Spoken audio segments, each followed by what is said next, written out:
Hey there, I'm Jeff with CreditCards.com. Today we're talking about how to choose the best credit card for you. Now, probably better than anybody, we understand that the process of finding a new credit card can be confusing and somewhat intimidating. But if you know the answer to just a few questions, things become a lot easier. And if all else fails, you can just go to our website. We have a card match tool that I'll link down below in the description.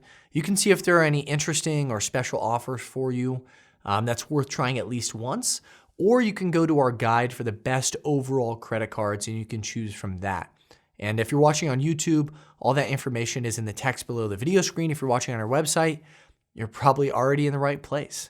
Now, the way I see it, there are 6 main things you need to consider before you get a new credit card, and I'll put those here on the screen for you. Now, obviously, there's more than 6 things to know, but if you just look at these 6 things and nothing else, it's a pretty good place to start. All right, so the first thing is your credit score. So why do you need to check your credit score before you get a new credit card? Well, that credit score is going to play an important role in determining which card you can qualify for. If you don't know what your score is, we have a full article on our website dedicated to just discussing the free credit monitoring services out there. If you're already on our website, just make sure to search for that. If you're on YouTube, that will be down below in the description.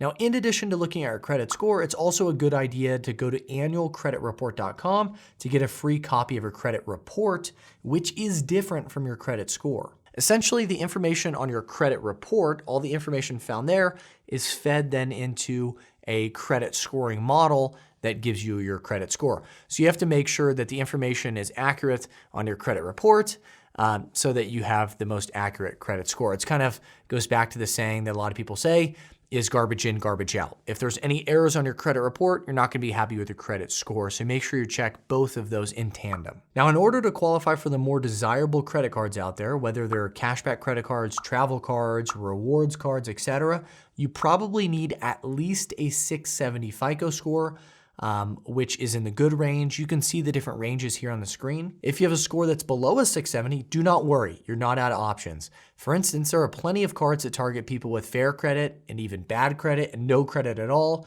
We've done full guides about this stuff on our website. You can just search around and find those. Those can be a great resource to get started. Also, if you're unfamiliar with your FICO score and what goes into your FICO score, we've done guides about that as well. You can find those on our website. Now, beyond your credit score, I think just as important is how you plan to use the card. So there are different types of cards for different use cases. So really, when we talk about how you will use the card, we're trying to figure out, are you going to make purchases on the card instead of using cash or a debit card? Are you trying to pay off debt? Is this an emergency card? Or is the only reason you're getting this card to build credit? The answer to those questions does make a big difference, so let's go through each one of them. If you plan to use the credit card in lieu of cash or a debit card, like I do, I use my credit cards just like I would cash or a debit card. If that's what you plan to do, you want to match the card to your maximum spending categories. So for a lot of people, that's grocery stores, wholesale clubs like Costco, superstores like Target and Walmart, or maybe even gas. You want to figure out where you spend most of your money and get a credit card that maximizes that category. Or you may even want to look into just a flat rate credit card so you don't have to worry about different categories. You earn 1.5% to 2% back everywhere. Now, if you're just looking to get a new credit card to buy yourself some breathing room to pay down debt, then you'll probably want to look into a balance transfer credit card. We've done all sorts of guides about balance transfer credit cards on our website. The short story is that with a balance transfer credit card, it's designed to allow you to consolidate your credit card debt, your existing debt, onto one card, and then you usually have an intro period where the APR is 0%. Maybe it's 12 months, maybe 15 months. For that intro period, you pay 0% interest, and that could buy you all the breathing room you need to pay down your debt to a comfortable level. Now, if you're just looking for an emergency card, so you have a big bill that came up that you weren't expecting, you may want to look into a card that has an intro offer for new purchases. So a lot of times there are intro offers for balance transfers. That's great if you're trying to pay down debt. But then a lot of credit cards will come with an intro offer for new purchases, whereby for 12, 15, 18 months, you're paying 0% on any new purchases. That's great if you run into an emergency situation. And if you're just looking to build credit with this credit card, that's fine as well. There are a lot of different credit cards, like I said before, that specialize in helping people that have bad credit, fair credit, no credit at all. So if you do want a credit card to build credit, you should definitely go to our website We even have it linked in the top of our website. You can find different credit cards based on your credit score.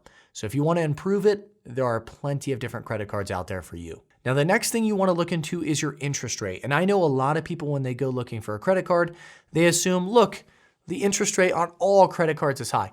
That's actually probably true. But when you're talking about, 15 to 25% interest, every single percentage counts. And your APR is a lot of times negotiable. So you want to make sure that you pay attention to your interest rate. And if you think it's a little high, maybe call up your credit card company and see if you can negotiate it down. We've done guides about negotiating your APR. That's something that you can do. Next up is your credit limit. There's not a whole lot to discuss here. Credit card issuers can give you a credit limit that's maybe a few $100s all the way up to tens of thousands of dollars. I have one credit card that is around, I think it's $5,000 for the credit limit, and I have one that's $35,000. So there are going to be discrepancies in terms of the credit limit that you can have with different cards. So just be aware of that. Also, your credit limit can impact your credit score. So there's something called credit utilization.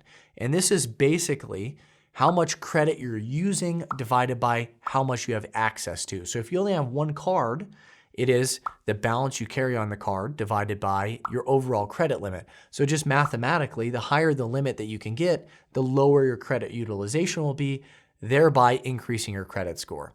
So if you can, you want to try and increase your credit limits because that can potentially lower your credit utilization. Also, if you're frequently hitting your credit limit or sometimes even trying to go over, you may face certain fees and penalties. And speaking of fees and penalties, you should definitely be aware of them. The card issuer should tell you in your card member agreement what a late payment fee is, what a balance transfer fee is, cash advance fees, all of that stuff. Make sure to look into that as well. And the last thing to consider are the incentives for the card. So the sign-up bonus, some of the additional perks, and insurance items. So I don't think these are the reason to get a credit card, but they could be a reason to get a credit card. And that's about it. Those are the main things you should be considering when you're looking for a new credit card.